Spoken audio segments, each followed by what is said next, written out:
Hello guys! Nag-brand for less ako yesterday. Ayan, mayroon tayo ditong mga 18 pirasong mga damit na pambata sa dalawang bata. Nakahalagang ano lang, 200 dirham ako. So, 18 piraso na. So, mga branded siya. Ayan.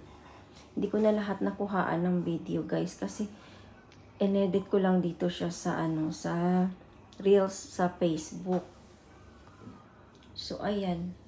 5 dirham, 6 dirham. Pinakamahal dito is 15 dirham. 14 dirham. Murong branded siya. Ayan. So, ayan guys. Thank you guys. Share ko lang sa inyo lang. Nakabili ako ng mura lang.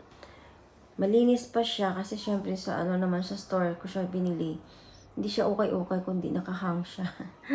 Parang okay-okay na din kasi syempre ang mura, 'di ba? Ayan, 6 dirham.